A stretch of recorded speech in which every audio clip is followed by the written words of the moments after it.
Exercise 6.2 का तीसरा प्रश्न, यदि ए बी समांतर सी डी और ई एफ लंब सी डी, यानी कि ये इस पर 90 डिग्री है, और एक कोण दे रखा है जीईडी, ये कोण 126 डिग्री दे रखा है, ये पूरा कोण 126 डिग्री दे रखा है, और सिद्ध करना है। एक तो आपको एजीई कोण निकालना है, ये देख रहे हो ब्लू पार्ट मैंने कलर कर रखे हैं, एजीई ये कोण है, और जीईएफ ये ब्लू पार्ट, और एफजीई ये रेड वाला जो पार्ट नजर आ रहा है, ये इसका हमें माप ज्ञात करना है। तो इन तीनों कोणों का मान निकालना है। देखो मैंने ये कलर करके आपको बहुत इजी सा बना दिया है। देखो आप, एजीई जो कोण है वो जीईडी कोण के बराबर है। क्यों बराबर है? कोण एजीई बराबर कोण जीईडी। ये देखो एजीई जेड शेप दे रहा है, तो ये कौन से कोण है? एकांतर कोण है। कौन से कोण है? एकांतर कोण है। और जीडी आपको कोण 126 डिग्री दे रखा है। एजीई बराबर जीडी 126 दे रखा है, तो ये आ गया 126 डिग्री। तो एक कोण हमारा निकल गया। इसके बाद हम निकालते हैं जीईएफ। आप देखो जीईडी कोण 126 डिग्री दिया है। अगर हम इसको खोल के लिखें तो क्या लिखा जाएगा? जीईएफ कोण जीईएफ प्लस 90 डिग्री। ये लंब था तो ये क्या है? 90 डिग्री, ये प्लस ये, और कुल कितना है? 126 बराबर 126। जीईडी को मैंने खोल के लिख दिया दिस प्लस दिस, तो कोण जीईएफ कितना हो गया? 126 माइनस 90 बराबर 36 डिग्री। तो ये अपना दूसरा हो गया हल, ये अपना पहला हल हो गया। अब तीसरा क्या है? एफ जी, यानी कि जो रेड पार्ट है ये निकालना है। अब देखिए ए बी एक सरल रेखा है, इस पर ये जी एफ है, तो इन दोनों कोणों का जोड़ क्या होगा? 180 डिग्री। रेखीय युग्म सिद्धांत से दोनों निकल आएंगे। कोण ए जी प्लस कोण एफ जी, दोनों का जोड़ 180 डिग्री क्यों है? रेखीय युग्म सिद्धांत द्वारा। तो एजीई हमें पता है 126 डिग्री है, एफजीई निकल आएगा 126, इधर ले जाकर घटा दो, 180 माइनस 126 कितना आएगा? 54 डिग्री। तो इस तरह बच्चों तीनों मान हमें मिल गए, एक एफजीई और एक जीईएफ और एक एजीई। तीनों का माप निकालना था, एक ये ब्लू वाला, एक ये रेड, एक ये ब्लू पार्ट हमें निकालना था। तो एक बार फिर समझा देती हूँ।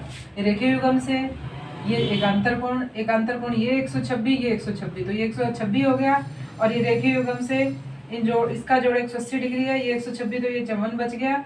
इसका जोड़ 126 है, ये 90 है, तो ये 36 बच गया। ये ओरल भी हम देख के पहले पता लगा सकते हैं, और लिखना इस तरह से है। अब देखिए अगला प्रश्न, चौथा प्रश्न, पी क्यू समांतर एस टी। आपको देखने में तो ये नहीं लग रही होगी पी क्यू समांतर एस टी, पर अगर आप इस एस टी को बढ़ा दें तो ये बिल्कुल इसके समांतर आएगी। पी क्यू जो है एस टी के समांतर है। पी क्यू आर आपको ये कोण दे रखा है 110 डिग्री। आर एस टी आपको ये कोण दे रखा है 130 डिग्री। और आपसे कहा है क्यू आर एस, यानी कि जो मैंने रेड का निशान लगा रखा है, इस कोण का आपको अंश माप पूछा है। माप क्या है ये पूछा है। तो इसके लिए हम थोड़ी सी रचना लेंगे। रचना ऐसे लेंगे कि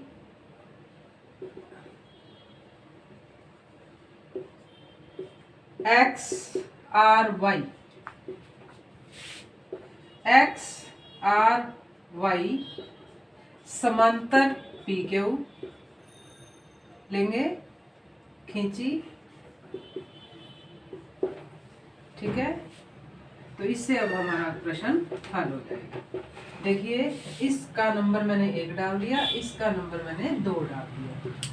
जब एक्स वाई हमने पी क्यू के समांतर ली है, जब एक्स आर वाई हमने पी क्यू के समांतर रचना द्वारा ली है, और पी क्यू समांतर एस टी दिया है तो एक्स आर वाई जो है पी क्यू के समांतर, तो एक्स आर वाई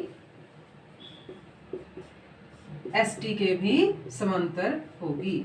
जब पी क्यू इसके समांतर है तो ये इसके भी समांतर होगी, तो ये तीनों रेखाएं समांतर हैं। तो देखिए अब हम यहाँ कौन से नियम का प्रयोग करने जा रहे हैं। देखो, जब दो समांतर रेखाओं को एक तिर्यक रेखा काटती है तो एक ही ओर के अंतः कोणों का जोड़ 180 डिग्री होता है, चाहे वो इधर के हो और चाहे इन दोनों का, और इन दोनों का जोड़ 180 होता है। तो इस रूल को हम प्रयोग करते हुए इस क्वेश्चन को हल करेंगे।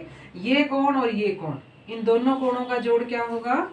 कोण 1 प्लस कोण पी क्यू आर बराबर 180 डिग्री।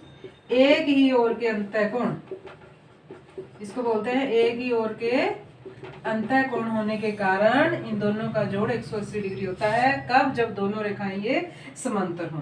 तो कोण 1, कोण पी क्यू आर आपको दिया हुआ है 110 डिग्री। तो कोण 1 हमें पता चल गया कितना है, 110 घटा देंगे 70 डिग्री आ गया। तो कोण 1 हमें पता चल गया, ये कितना आ गया? 70 डिग्री आ गया। इसी तरह अब हम कोण 2 निकालते हैं। कोण 2 प्लस कोण आर एस टी बराबर 180 डिग्री। ये भी एक ही ओर के अंतः कोणों का जोड़, एक ही ओर के अंतः कोण। तो कोण 2 प्लस कोण 130 डिग्री बराबर 180। तो कोण 2 कितने डिग्री आ गया? 180 माइनस 130 बराबर 50 डिग्री होगा। ये कोण 50 डिग्री होगा। अब आप देखो बच्चों, ये कौन सी फॉर्म बन गई? एक रेखीय युग्म सिद्धांत बन गया। तो अब हम इन तीनों कोणों को जोड़ देंगे। कोण 1 प्लस कोण क्यू आर एस प्लस कोण 2 बराबर 180 डिग्री रेखीय युग्म सिद्धांत द्वारा। और कोण 1 हमें पता है 70 डिग्री है, कोण क्यू आर एस निकालना है, और कोण 2 50 डिग्री है, 180 होगा। कोण क्यू आर एस 50 और 70 जोड़ेंगे 120, इधर ले जा करके घटा देंगे तो कोण क्यू आर एस जो है वो कितना आ जाएगा? 60 डिग्री। और हमें यही निकालना था, ये कोण कितना बच गया? 60 डिग्री का। देखो, एक ही ओर के अंतः कोणों का जोड़, एक 110 है तो दूसरा 70 होगा ना 180 जोड़ होने से। ये 130, ये 2, ये 50 होगा इन दोनों का जोड़। और ये रेखीय युग्म से फिर एक और ये रेड और ये 2, इन तीनों का जोड़ 180, ये 70 है, ये 50, 120, 180 में से 120 घटाएंगे, ये आ जाएगा 60। तो इस तरह हमें इन क्वेश्चंस को हल करना है। ए बी समांतर सी डी, प्रश्न 5। ए पी क्यू 50 डिग्री है, पी आर डी 127 डिग्री है। आपको एक्स और वाई, ये रेड कलर के जो मैंने निशान लगाए हुए हैं, ये वाले कोण हमें निकालने हैं। बिल्कुल एकदम स्पष्ट है, देखो ध्यान से। अब आप पहले ये देखो कि आपने जितने भी नियम आज तक सीखे हैं उनमें कौन सा नियम प्रयोग हो रहा है। यहाँ पर एकांतर कोण वाला नियम ज्यादा प्रयोग हो रहा है। एकांतर कोण देखो, ऐसे ये लाइन है, ये कोण और ये कोण, ये कौन से कोण है? एकांतर कोण है। तो इसका मतलब ए पी क्यू, कोण ए पी क्यू और कोण एक्स, कौन से कोण है? ये एकांतर कोण है। एकांतर कोण, जब दो समांतर रेखाओं को एक तिर्यक रेखा काटे तो इस प्रकार बने एकांतर कोण बराबर होते थे। ए पी क्यू आपको कितना दे रखा है? 50 डिग्री। तो अतः x कितना आ गया? 50 डिग्री। एक हमारा हल हो गया। अब हम निकालते हैं y। आप ये देखें, ये पूरा कोण और ये पूरा कोण, ये दोनों भी क्या कहला रहे हैं? एकांतर कोण। A P R, A P R और पी आर डी, ये दोनों कोण बराबर हैं। ए बी आर कोण को मैं लिखती हूँ 50 जमा वाई, 50 जमा वाई, ये पूरा कोण क्या है? 50 जमा वाई, और ये कितना है? 127 डिग्री।